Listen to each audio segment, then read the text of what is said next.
안녕하세요. 지난주에 이어서 저희가 오늘 함께 나눌 말씀은 마태복음 15장 29절부터 기록된 말씀입니다. 29절부터 읽겠습니다. 예수께서 거기서 떠나사 갈릴리 호숫가에 이르러 산에 올라가 거기 앉으시니 큰 무리가 다리 저는 사람과 장애인과 맹인과 말 못하는 사람과 기타 여럿을 데리고 와서 예수의 발 앞에 앉힘에 고쳐주시니. 예수님을 둘러싸고 있는 예수님 주변에 있는 사람들은 주로 여기 기록된 말씀처럼 장애가 있으신 분들, 눈이 보이지 않는 사람, 말을 하지 못하는 사람, 여러 가지 신체적인 장애로 고통받는 분들이 예수님 주변으로 이렇게 모였고요. 그리고 그들을 데리고 온 사람들, 또 말씀을 듣기 위해서 예수님 곁으로 온 사람들이 있었겠죠. 그렇지만은 여기 기록된 말씀을 보면 전체적으로 예수님 곁에 늘 있는 사람들은 사회적으로 약한 사람들, 고통받는 사람들, 어려운 사람들이 늘 예수님의 주변에 있었습니다. 예수님께서는 그 당시에 굉장히 인기가 있는 수많은 사람들에게 알려진 그런 사람이 되셨던 것 같아요. 그렇지만 지금 많은 사람들이 생각하는 것처럼 이름이 알려지고 유명한 사람들 곁에 여러 소위 멀쩡한 사람들이 이렇게 모여있는 것과는 다르게 예수 그리스도께서 계시는 곳에 함께한 많은 사람들은 여러 가지 어려움 가운데서 예수님의 고쳐주심, 예수님의 치료하심, 그리고 예수님께서 허락하시는 이 상한 마음의 치유가 필요한 사람들이 예수님 곁에 왔다는 것이죠. 저도 목회를 하면서 그런 생각이 들 때가 있어요.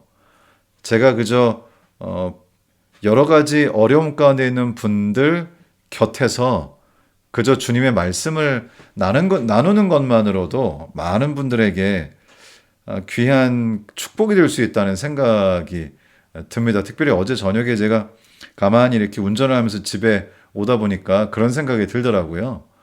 정말 나라는 사람은 아무것도 아니지만 가진 것도 없고 또 무슨 큰 능력이 있는 사람은 아니지만 그러나 예수 그리스도께서 통로로 사용하시는 어떤 한 사람은 그 곁에 있는 많은 사람들에게 놀라운 축복을 나눠주는 그런 통로가 될 수 있겠구나라는 생각이 들었습니다. 여러분들 주변에는 주로 어떤 분들이 계신가요? 사실 요즘은 일반적으로 사회적으로 많은 사람들이 자신의 곁에 능력 있는 사람, 돈 있는 사람, 유명한 사람, 알려진 사람, 나에게 뭔가 도움을 줄 수 있는 사람, 나보다 똑똑한 사람, 이런 사람들을 곁에 주는 것을 능력 있는 사람이다, 이렇게 능력 있는 것이다라고 여기기도 하는 것 같아요. 제가 예전에 읽었던 인재 경영의 법칙이라고 하는 책에는 좋은 리더가 되기 위해서는 자신의 곁에 자신보다 훨씬 뛰어난 사람들을 두어야 한다. 이렇게 기록된 그 책을 읽었던 것이 기억이 납니다. 그렇지만 예수 그리스도께서 이 세상에 오셔서 행하셨던 그 모습, 온 우주의 통치자이시고 모든 만물을 지으셨고 모든 피조물들, 인간과 천사들과 모든 피조물들의 최고 지도자가 되시는, 창조자가 되시는 우리 예수 그리스도께서는 오히려 필요가 많고 고통 중에 있고 그리고 예수님께서 치료하시고 도움을 줄 수 있는 사람들을 곁에 두셨습니다. 여기는 한 가지 대전제가 있는 것 같아요. 일반적으로는 내가 모든 것의 중심이고 내가 잘 되기 위해서는 내 곁에 나보다 똑똑하고 능력 있는 사람을 두어서 그 혜택을 내가 보려고 하는 의도로 어떤 일을 도모하기가 쉽습니다. 예수님께서는 이 모든 장면들을 통해서 우리의 모습이 어떠해야 하는가를 보여주시는 것 같아요. 우리 주변에 정말로 필요가 있고 고통 가운데 있고 어려움 가운데 치유가 필요한 많은 사람들을 두고 내가 혜택을 보려는 모습이 아니라 나는 이미 예수 그리스도의 십자가의 은혜로 혜택을 받아서 은혜로 구원을 받은 하나님의 자녀이기 때문에 내가 하는 것은 그 하나님의 놀라우신 능력이 나를 통해서 사람들에게 전달되게 하는 그저 하나의 통로의 역할을 하는 것. 그것이 바로 우리의 삶의 모습이 되어야 하는 것이 아닐까 하는 그런 생각을 개인적으로 해보게 됩니다. 31절 말씀에 보시면 말 못하는 사람이 말하고 장애인이 온전하게 되고 다리 저는 사람이 걸으며 맹인이 보는 것을 무리가 보고 놀랍게 여겨 이스라엘의 하나님께 영광을 돌리니라. 예수님께서는 왜 이렇게 하셨을까요? 왜 예수님은 이렇게 수많은 사람들을 고치셨을까요? 조금 말이 잘 되지 않는 것 같은 생각이 듭니다. 왜냐하면 예수님은 인간으로 오셨고 인간의 육체를 가지고 세상에 오셨기 때문에 예수님께서 계실 수 있는 장소가 제한되어 있었습니다. 물리적으로, 공간적으로. 그래서 예수님께서 아무리 이렇게 열심히 고치셔도 그 수가 굉장히 한정되는 것이고요. 어차피 세상에는 수많은 사람들은 이 예수 그리스도의 치유의 혜택을 받지 못했습니다. 좀 불공평한 거 아닐까요? 그 당시에 어떻게 예수님 곁에 있게 된 사람들은 또 예수님에 대해서 듣고 예수님께 치유를 받고, 예수님은 왜 이렇게 한정된 치유, 어차피 그 끝이 있는 치유, 어차피 전체 인간의 수에 비하면 굉장히 소수밖에 되지 않는 그런 사람들을 예수님께서는 왜 치유하셨을까요? 예수님께서 이 세상에 오셔서 그리고 공생애를 시작하시면서 처음으로 전하신 기별은 하나님의 나라가 가까이 너희 곁에 왔다, 이런 기별이었습니다. 어쩌면 당연한 것인지 모르겠습니다. 예수님께서는 이 왕이시니까, 왕이 오셨으니까, 하나님의 나라, 예수님께서는 하나님이시니까 하나님의 나라의 왕이시죠. 그러니까 그 왕이 이 세상에 오셨으니 하나님의 나라가 세상에 온 것이지요. 그래서 그 예수 그리스도를 개인의 구조로 받아들이면 예수님께서 왕으로 계신 하나님 나라에 우리가 속하게 되는 것인데, 예수님께서는 물론 한정적이고 제한적이지만 하나님의 나라라는 게 어떤 것인지, 주님께서 추구하시는 것이 무엇인지를 이러한 장면들을 통해서 사람들에게 보여주셨습니다. 하나님의 나라에는 아픔이 없고 눈물이 없고 그리고 장애가 없고 고통이 없는 그런 것이 하나님의 나라죠. 예수 그리스도께서 재림하시고 우리가 새 예루살렘 성에 이르고 영원히 주님과 함께 살게 될 때 우리는 바로 그러한 삶을 누리게 될 것입니다. 그것이 하나님의 나라죠. 예수님께서는 이 세상에 계시면서 바로 그러한 하나님의 나라가 어떤 것인지, 그것이 보여줄 모습이 무엇인지, 무엇을 추구하는 것인지를 아주 정확하게 보여주셨습니다. 고통받는 사람이 없고 사람이 온전하게 되고 주님 안에서 주님께서 허락하시는 그 축복을 오롯이 온전히 누리는 그런 삶의 모습이 하나님 나라의 모습이죠. 그래서 아마 주님께서는 하나님 나라의 특징들을 사람을 고치시는 것을 통해서, 그리고 또 어린 사람을 죽음에서 살리시는 것을 통해서, 또 어떤 젊은 사람을 죽음에서 살리시는 것을 통해서, 조금 나이가 있는 사람을 죽음에서 살리시는 것을 통해서 주님께서는 하나님의 나라가 영원한 생명과 온전한 기쁨과 온전한 삶이 있는 곳, 그것이 하나님의 나라라고 하는 사실을 보여주셨습니다. 자, 이제 32절로 가시면 이렇게 기록합니다. 예수께서 제자들을 불러 이르시되 내가 무리를 불쌍히 여기노라. 그들이 나와 함께 있은지 이미 사흘임에 먹을 것이 없도다. 길에서 기진할까 하여 굶겨 보내지 못하겠노라. 때로 여러분 가끔씩 나는 왜 이렇게 마음이 약하지? 동정이 너무 많은 거 아니야? 이런 생각을 하실 때가 있으시다면 기뻐하시기 바랍니다. 우리 예수님께서는 여기 내가 무리를 불쌍히 여기노라 하시면서 예수님께서는 늘 사람들을 보시면 측은한 마음이 생기시고 동정으로 가득 찬 분이시고 사람들을 불쌍히 여기시는 분이 우리 주님이셨습니다. 혹시 우리에게 그런 마음이 있다면 사람들은 아마 그렇게 마음이 약해가지고 사회생활 하겠어? 이런 얘기를 하겠지만 우리 예수님께서 보여주신 그 마음의 모습은 바로 이렇게 사람들을 불쌍히 여기는 마음의 모습이었습니다. 그 말은 그 같은 예수님께서 나도, 우리들도 불쌍히 여기신다는 의미고요. 나에게 동정을 가지고 계시다는 의미고요. 내가 연약하고 실수하고 또 실패할 때가 있지만 그럴 때마다 여전히 우리를 사랑하시고 불쌍히 여기시고 그리고 동정하시고 우리를 기꺼이 치유하시고 도우신다는 사실을 이곳에서 우리에게 말하고 있다고 믿습니다. 이제 예수님께서 무리들을 보시니까 배도 너무 고프고 여기는 말씀처럼 이미 사흘, 3일자가 됐으니 배가 고프겠죠. 물론 사람들이 이제 먹을 걸 좀 가지고 왔겠지만 이제 먹을 것도 다 떨어지고 이제는 더 이상 함께 계속 다니기가 어려운 상황이 됐습니다. 예수님께서 이제 제자들에게 명령하시죠. 일단 33절부터 말씀을 읽어보겠습니다.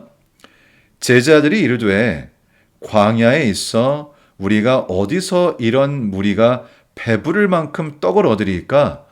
예수님 근데 저희 음식이 없습니다. 여기 떡이 이제 빵이죠. 그 당시에 사람들이 먹던 빵, 꽤 며칠을 이렇게 가는 빵이죠.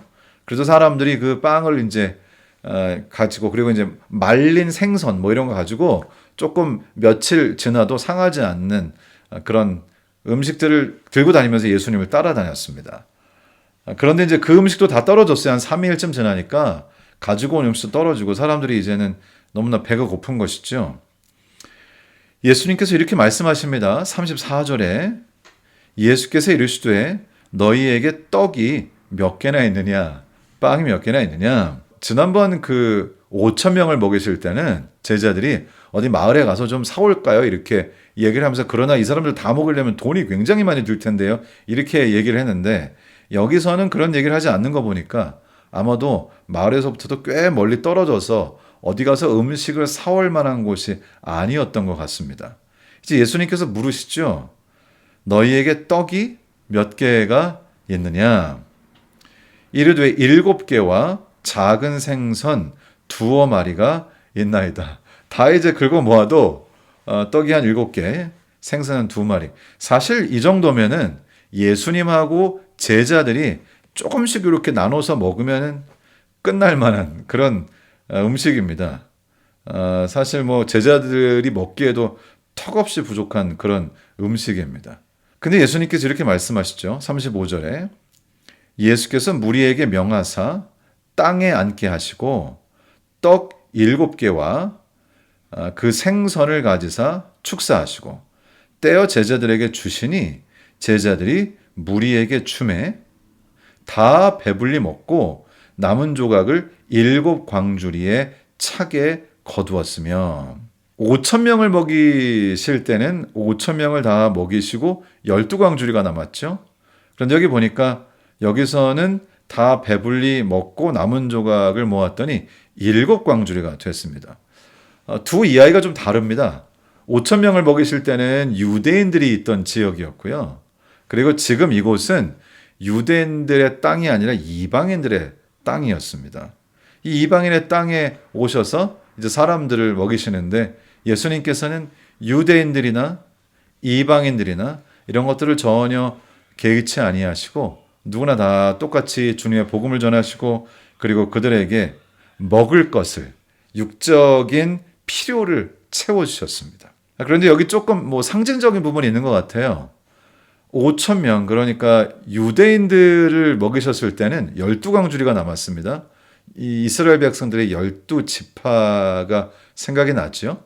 그런데 여기 보니까 이방 땅에 오셔서는 4,000명을 먹이시고 7광주리가 남았는데요. 7이라는 숫자는 완전이라는 의미고 모두 충만 뭐 그런 의미가 있죠.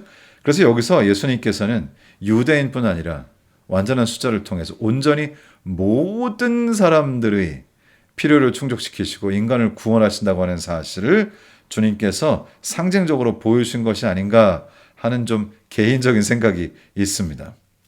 저는 이 말씀을 읽으면서 마치 이 모습이 저의 모습과 같다 이런 생각을 했습니다. 사실 제가 가진 건 너무 없는데 이때 제자들이 가지고 있던 것은 보리떡 7개와 그리고 물고기 2마리였잖아요. 4,000명이 먹기에는 정말로 턱없이 부족하다라는 말로도 표현할 수 없을 만큼 아무것도 아닌 그런 양을 가지고 있었죠.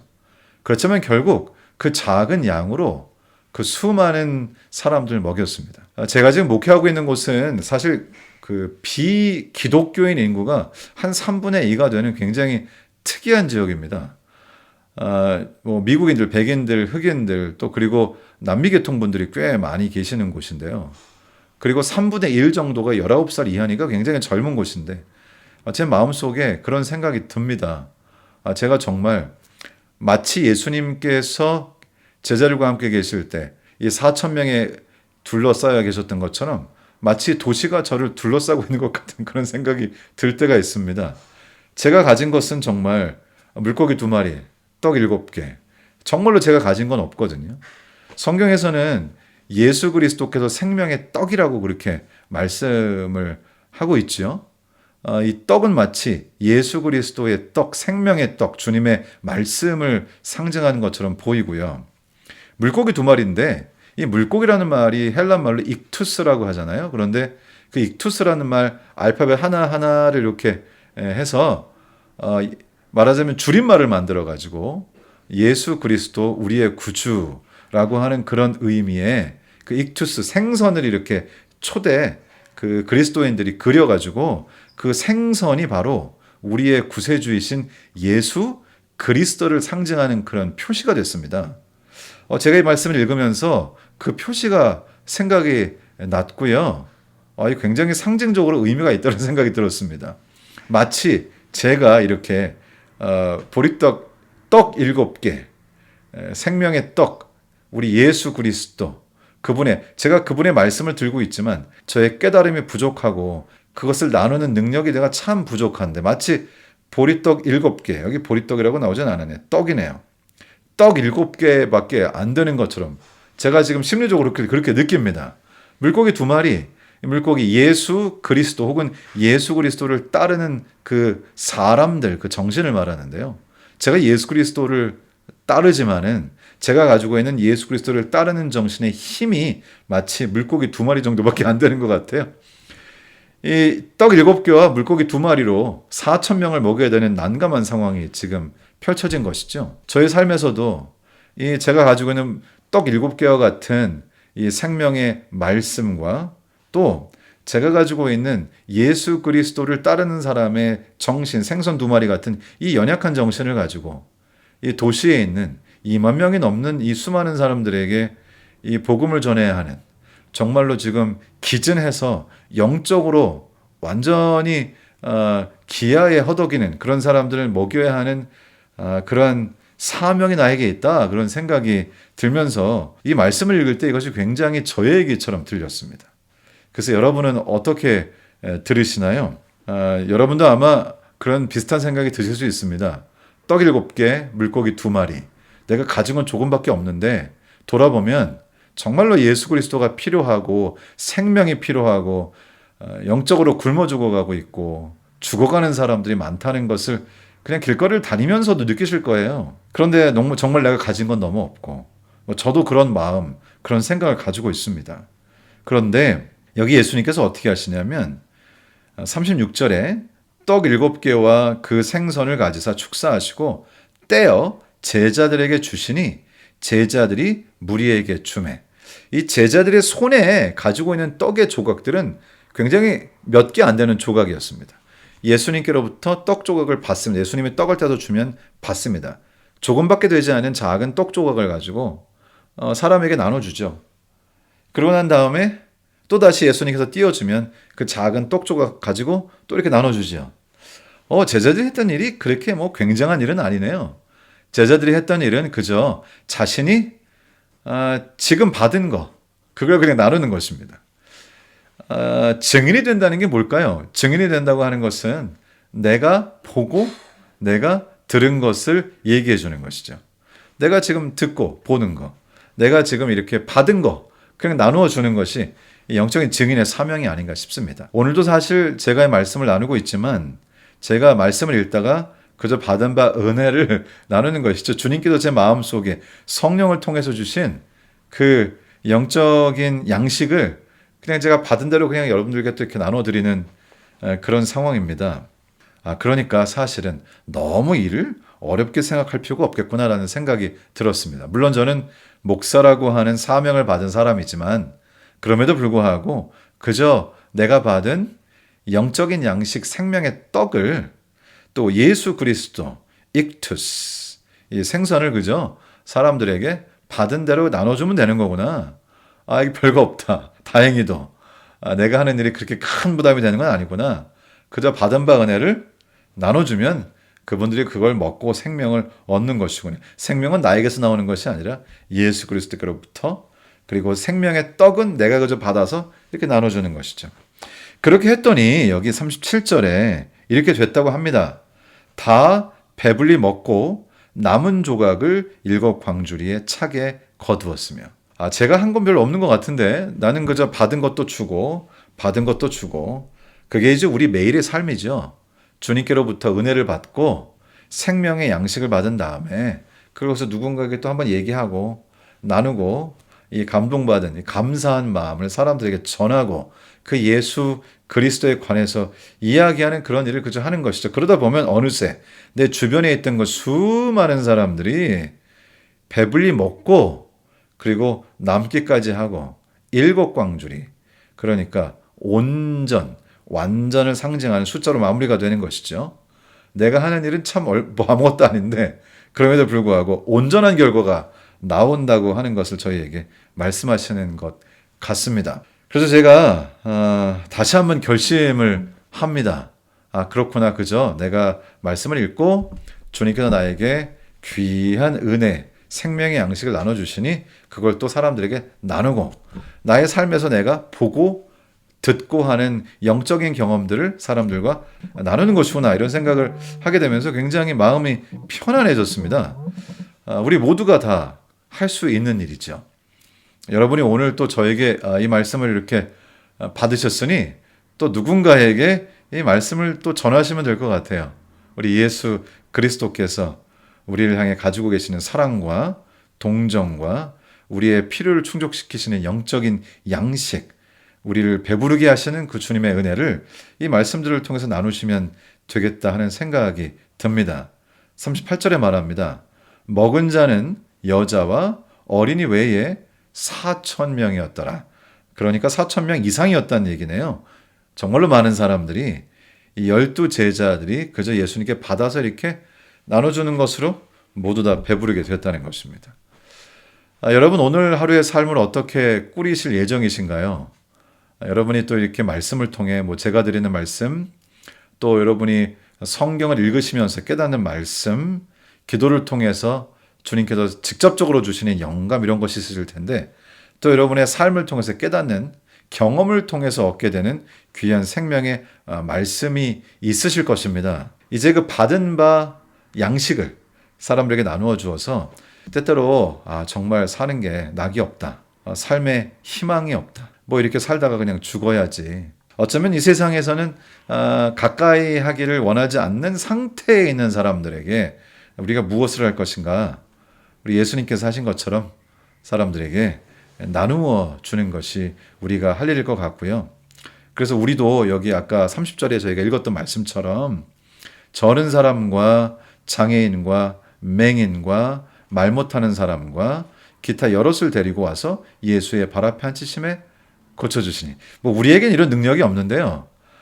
우리가 예수 그리스도께서 나눠주시는 귀한 은혜로 사람들을 대한다면 영적으로 여러 가지 장애와 질병을 가지고 있는 그런 사람들에게 우리들이 실제적으로 치유를 제공할 수 있지 않을까 하는 생각이 들고요. 또 우리가 정말 그들을 위해서 기도하고 그들과 함께할 때 실제적인 육체적 어려움들도 주님께서 치료하시는 경험을 우리가 실제로 할 수 있다고 믿습니다.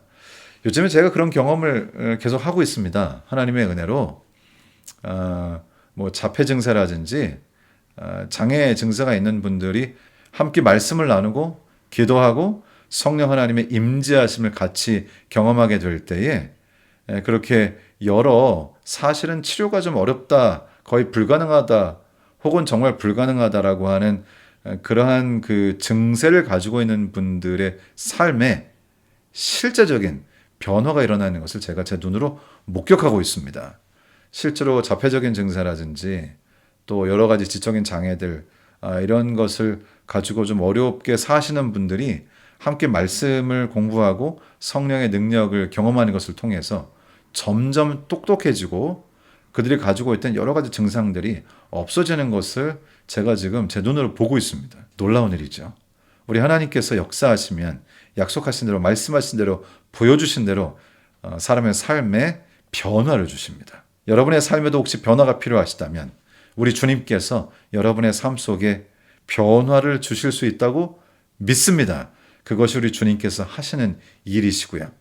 오늘 하루 동안 사시는 이 매 순간마다 둘 중에 하나, 하나님께로부터 생명의 떡을 받든지 혹은 누군가에게 생명의 떡을 나누어 주든지, 그것이 무슨 설교하는 그런 상황이라든지 뭐 성경을 가르치는 꼭 그런 어떤 상황에서만 할 수 있는 일은 아닌 것 같습니다. 그냥 일상적인 삶에서 말씀을 생명의 양식을 받거나 생명의 떡을 받거나 생명의 떡을 누군가에게 우리의 말로 우리의 삶으로 우리의 행동으로 보여주거나, 둘 중에 하나가 우리가 하루 동안 하는 일인 것 같고요. 그러한 삶을 사는 것은 인간이 가질 수 있는 최고의 축복이라고 믿습니다. 오늘 하루도 우리 하나님의 최고의 축복 가운데 계시는 귀한 하루가 되기를 우리 주님 예수님의 이름으로 축원합니다.